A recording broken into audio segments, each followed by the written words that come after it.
Hey everyone, have I here been another video on Dragon Ball Z Dokkan Battle. In this video, we're going to be discussing the global part 2 of the June 2022 celebration that's leading into the 7-year anniversary. So with that, if you're new to my channel, like, subscribe, comment below, do all that good stuff. Let's go ahead and dive right in. So everything that we are going to be discussing is speculation. We don't have the official news for part 2, but we're going to give you our best guess leading into this anniversary. And yes, global players are still waiting. It seems like we've been waiting forever to summon on the anniversary banners, and these units are just incredible. We all know as global players that we save and wait for this banner here because these two units are still the best units in the game, undoubtedly, on the JP version of the game, and they've had it for a few months now. So these are the only 200% LR Dokkan Festival exclusive units, and yeah, I can't wait to get my hands on both of these, right? So, but with that, we still have to wait. We still have to figure out, okay, what is up and coming. Right now we are into the Captain Ginyu celebration, but there is, in the in-game news, everything's going to be ending from that celebration on June 19th or 20th, depending on the time zone that you're in. So I question was like, okay, what's going to be dropping on the 19th leading into the anniversary? So again, we know, generally speaking, there's something in between there. And then we have World Tournament that leads into the anniversary. So 100% we're going to get World Tournament, because in the last 4 years, even 5 years, I believe, we always had on Global a World Tournament leading into the anniversary. So the only World Tournament unit we don't have right now is the Teen Yamcha. So particularly this will be the World Tournament that we are going to be running prior to the beginning of the anniversary. So the next question then is, okay, what's the thing before it? Right? Is it going to be an LR? Because that's been common for the last couple years. Is it going to be Extreme Dokkan Festival exclusive EZA? Or the wild card here is it going to be a Dragon Ball superhero content? Because the movie does drop June 11th, and it's going to be just a week after that when this celebration begins. So that's what we're going to be focusing on. So let's start with the LR first, right? If you look at the history, well, we'll start at LR and the EZA here. If you look at the history, last year in 2021, it was LR Tapion, then World Tournament, and then the anniversary. Then before that, in 2020, was LR Nappa, World Tournament into anniversary, and then in 2019, it was a Extreme Z Dokkan Festival exclusive Super Saiyan 3 Gotenks World Tournament into anniversary. So I think for history purposes, both of these, or really all three of these, will give us some insights on what's to come. So seeing this in the last 2 years, an LR was going to drop here, everybody said, well, it's going to be Goku and Piccolo, right?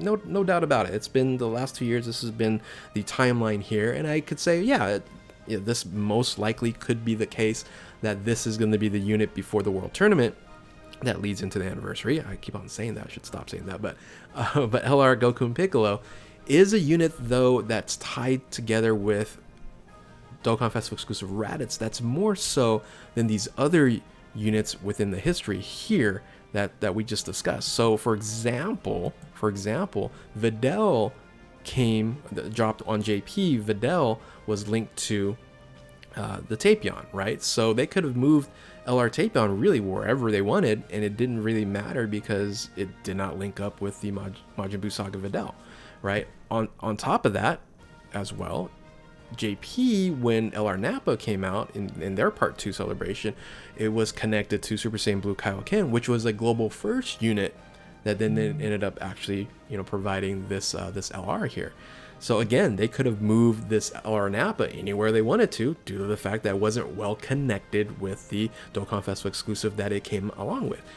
This year it's different, right? It's highly different because Nappa wasn't connected and Tapion wasn't connected, but Raditz is well connected with the Goku Piccolo, because that's exactly where it's from the Saiyan Saga and from literally the fight against Raditz. So this is the way that it doesn't make any sense to me, why they would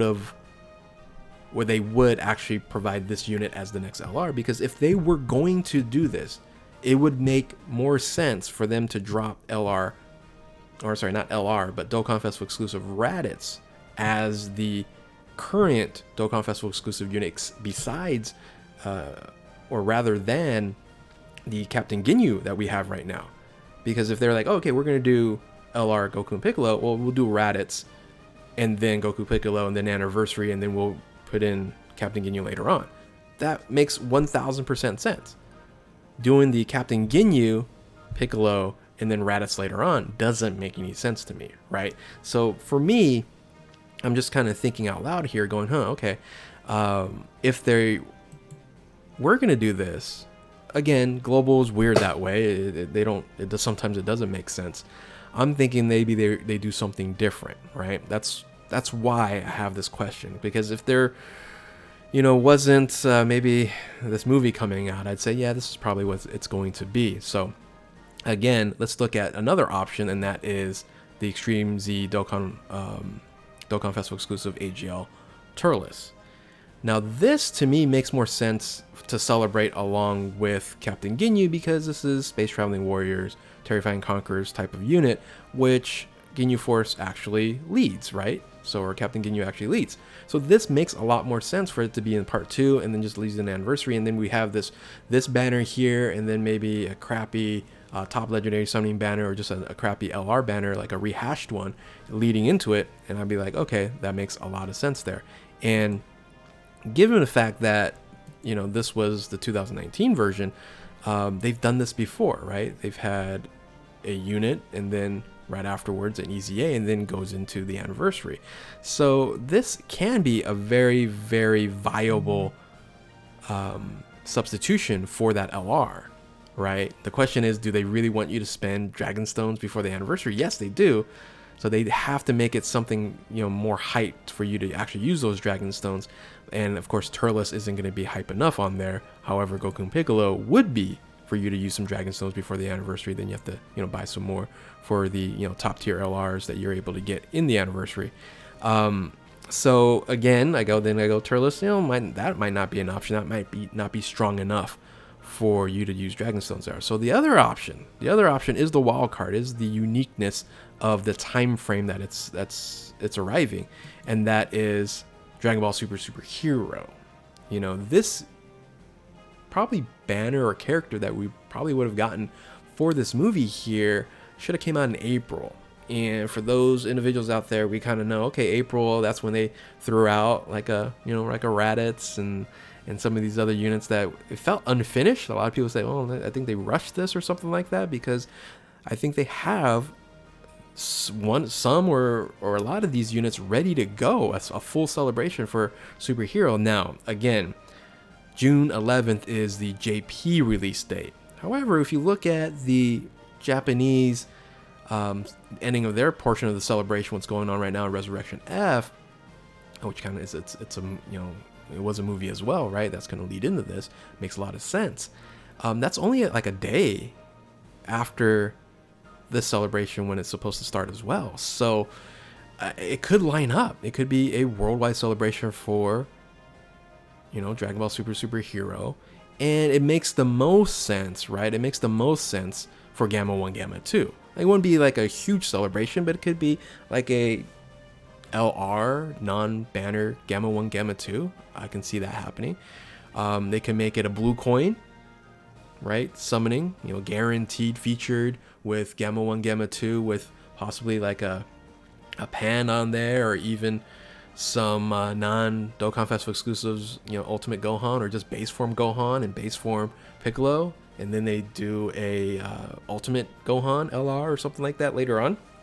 So they can do something like that. It wouldn't be surprising, a week after the movie comes out, they capitalize on it by having this type of banner. And when you're talking about spending your money before Anniversary, this is going to make you do that. And that's what they want, right? I don't think Goku and Piccolo, the LR Goku and Piccolo, is going to be strong enough for you to do that. But getting the new Dragon Ball Superhero units, albeit not like the best ones, because we don't have time for that, Maybe JP will get that, and then Global will get it later. But if we got Gamma 1, Gamma 2, or like a new Piccolo or a Pan, those type of units on a banner, I think we would summon for it, for sure. So again, to kind of reiterate, okay, I think most people might feel like it's just going to be this, right? It's going to be Goku Piccolo, LR Goku and Piccolo, the Saiyan Saga version of it, goes into the Teen Yamcha World Tournament. We're going to go on Anniversary, as normal as it is for the last 2 years, right? Easy peasy, right? Could be they say, you know what, let's even add more. Let's do Goku Piccolo and Turles. That would be ideal. And then on top of that, you know, maybe just Turles in of itself, right? So this wouldn't be the one that I'd be very happy with, but I can see they can do that as well. But here's the one that I would say I would rather have if they were to do it, is Dragon Ball Super superhero content with EZA Turles, right? And then World Tournament in the 7-year anniversary, leaving the LR Goku and Piccolo later on with Raditz. Because here's the thing, if it's Raditz by himself in a celebration down the road, that's not going to be fun.